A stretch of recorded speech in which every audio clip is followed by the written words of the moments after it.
head coach champion, Mike Hastings. Hasty, congratulations on a productive trip to live in Colorado. How about your thoughts on how the tournament went for you in Colorado, and the Mavericks coming away with the first regional championship?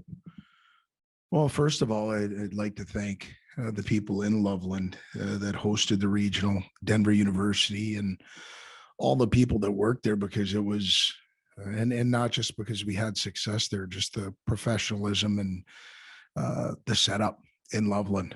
I thought it was a fantastic regional to be a part of. So that's one. And then two, you know what, it was an important step for our program.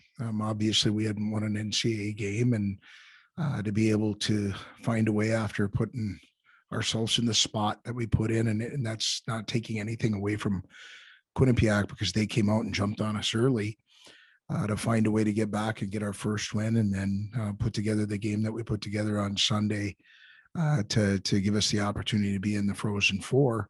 Was a very big step for our program. And so we've canned that, put that away, and now we're on into preparations for the opportunity we have a week from, this Thursday. You came back after the game on Sunday. What's it been like for you and your team in the last couple of days? Well, first thing we wanted to accomplish was get some rest. I think we got back 5:30 in the morning. And, what the physical, the emotional, the mental, just give the guys an opportunity to reset. So we took a couple of days off, and just getting back into it right now, and trying to make sure that we're as prepared as we can be. And a lot of that is just refreshing the idea of the physical and the mental, and then getting back to where our game needs to be. Can you expound on your thoughts on carrying the banner for the WCHA in its final year, what that means for us being the team to do that? Well, I think it's important. I mean, we're one of a group this year, 8, just because of what we had with some teams having to bow out. Bemidji State going and showing what the WCHA is all about in playing a very good game against a number 1 seed in Wisconsin, and finding a way to prevail. And I don't think there was a team better in our league at the end of the year than Lake Superior State. They showed that by winning our playoff championship and earning their way to the NCAA tournament and having a very good showing. So I think it's opened some people's eyes what we do in our league and the teams that are in it. And it's a tough league to play in, and we're showing that right now. So hopefully we can continue to do that, not only for the league moving forward, but ourselves as a program. Hobie hat-trick was announced this afternoon. Your goaltender, Dryden McKay, in the top 3 for the most prestigious individual award in the NCAA men's hockey. What does it mean to the program to have Dryden become a Hobie hat-trick finalist? Well, it means a lot for the program, but first of all, I'll go to, Dryden himself. He's put a lot of work, and, Todd Connaught, my recruiting coordinator, did a really good job at identifying Dryden. And Dryden just has got an insatiable appetite for just trying to get better. And he's done that every single year. And if there's one word that I can throw out with Dryden other than calm and collected, it would be consistent.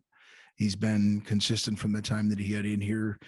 He was able to see an older goaltender in Matthias Israelson on what you have to do to prepare before a practice, post game, those types of things. And he took that experience and has utilized it to his benefit, and has been our most consistent player over the last 2 years. Do you have any coaching colleagues you consult with looking for advice and going to the Frozen Four for the first time? Great question.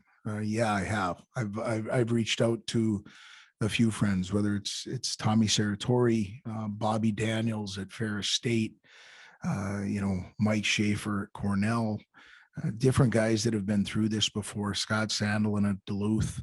I know people might think that's a little odd with him being a participant, but they've kind of got it figured out at this time of the year. And so some of those guys have been kind enough to let me ask some questions and talk to it about preparation. Even, the commissioner of the CCHA, Don Lucia, and asking him his experiences. So yeah, I definitely have reached out to some people. that I trust and that I value their opinion. And I've asked it what their experiences were positively and negatively and what we could be looking forward to expect by being a participant in the Frozen Four.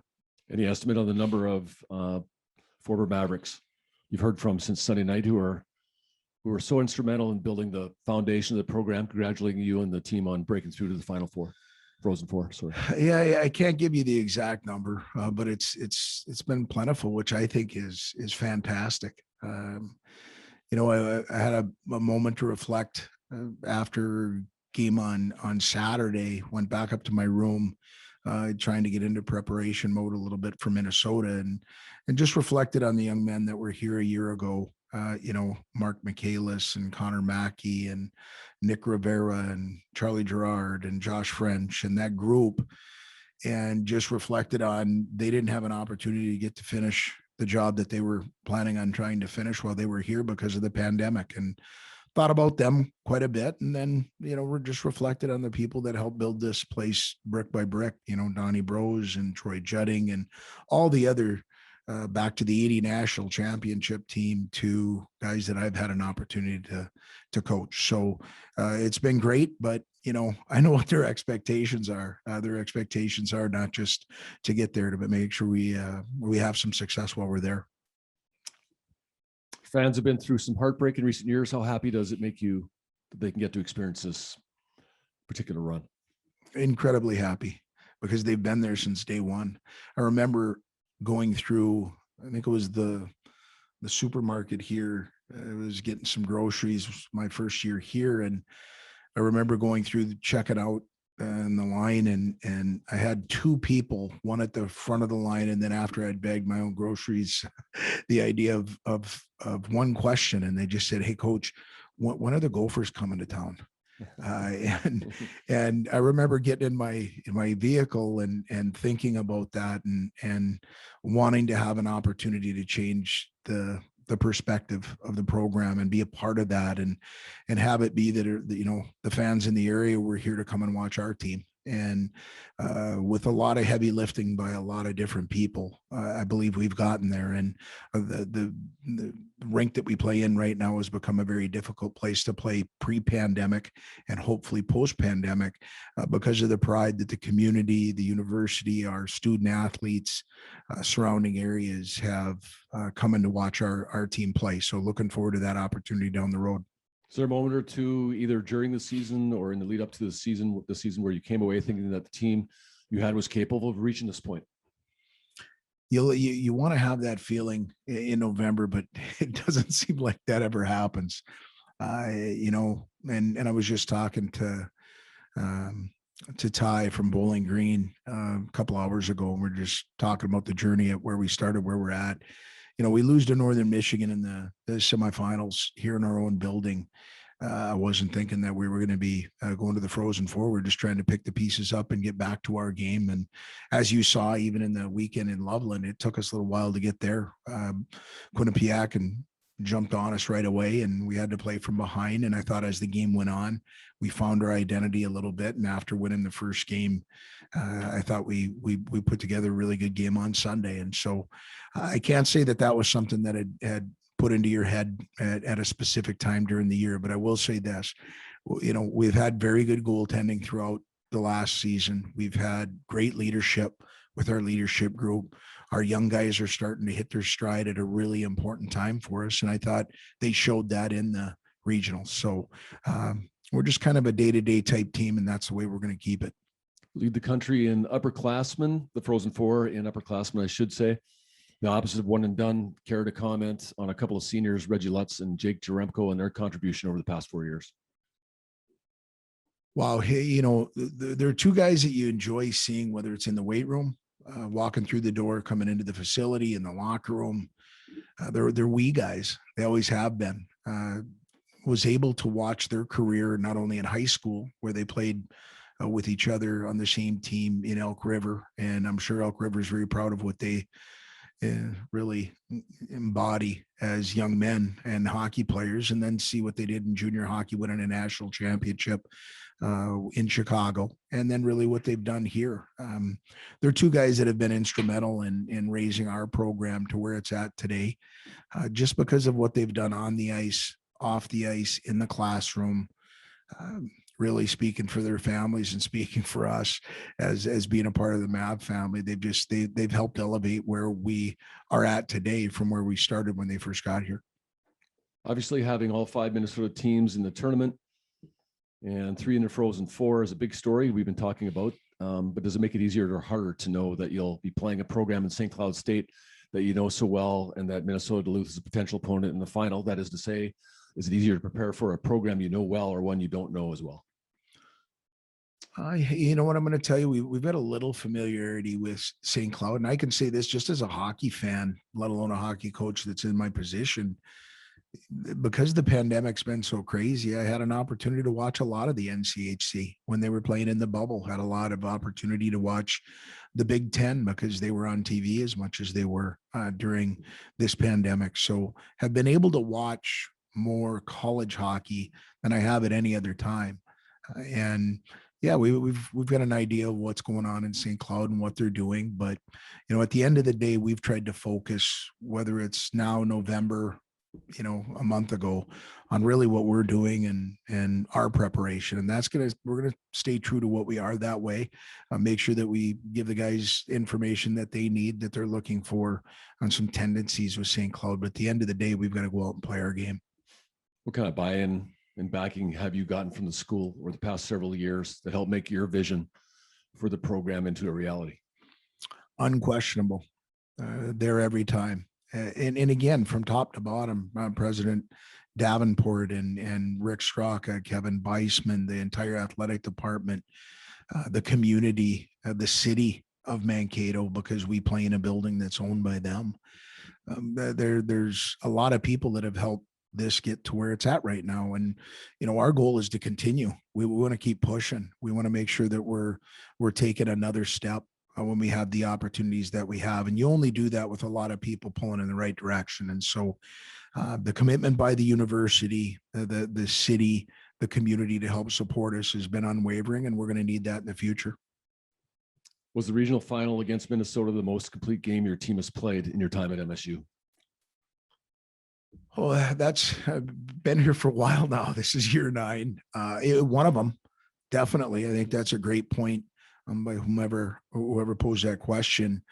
We wanted to start better than we did the night before. And we, you know, you find out with the young men, they're pretty much in the now and today. And so we tried to learn from what we didn't do well on Saturday and try and make that not be an issue for us on Sunday. And it wasn't. We got off to a good start. I thought we had everybody on the same page, and we were able to sustain that for 60 minutes, and we were rewarded for it. So from start to finish, it definitely was one of our best games this year. And relative to that, says your goaltender, as well as your entire team, seemed laser focused against the Gophers. Is there anything different from the regular season that led to that excellence? Well, it'd been a while, I think, for us to be able to get off to a good start and have a good sandwich there, where we had a good start, we had a really good middle, and we had a good finish. And I thought we did that. I thought we managed the puck well against Minnesota, because their transition game is so dangerous. And that defensive core, we wanted to make sure they weren't beating us up the rink as much as we had witnessed them do that, not only the game against UNO, but previously. And so, you know, again, I think the guys played free. I thought we gave them a few things that we thought we needed to make ourselves aware of so that we weren't contributing to their offense. And part of that was discipline. Part of that was puck management. And then when we had it, want to keep it. And I thought that played out well for us in that game. Can you tell what it's going to be like for you and your team here in the next few days? Maybe give us some insight into your travel plans. Really what we're doing right now is, as everybody understands the pandemic, we're trying to get through our testing protocols and then get to the rink and focus on what we've got on the plate for that day. Right now, you know, my understanding is, and again, to me, it's a long ways away. We're going to be traveling on Monday, and right now just focused on the day-to-day in our preparation and making sure that we're getting through the protocols that we talked about, and the guys are getting back into the mental freshness and the physical shape that we need to be in to be able to go out and be successful against a very talented, deep St. Cloud State team. A question about Jake Livingstone named to the CHN all rookie team here the last couple of days. And of course, he made a nice play to set up Cade Borchert. I think the stage that we had in Loveland provided an opportunity for people to see Jake Livingstone and what he's meant to the program. What have you seen out of Jake's development this season? Progressive. You know, we threw himself and Akito Hiroshi in the deep end with ankle weights early because we had to, right? They're freshmen, and paired them up with two veterans that were able to mentor them throughout the season. And one is Reese Zamolik and the other one is Jack McNeely. And those two guys have done a great job at, you know, allowing these guys to grow on a weekly, monthly basis. And that's what I've seen out of Jake. You've got to go make some mistakes in this game. It happens when you turn the TV on and you're watching guys that are making millions of dollars and playing at the most elite level. His ability to flush a mistake has gotten better. And again, as you saw, the impact that he can have with and without the puck has been something that's continued to grow. And he's working on his consistency, still working on some things that he'd like to do better. But I'm very impressed with the maturity that he has had between the years to be able to handle the responsibility that has been laid at his feet.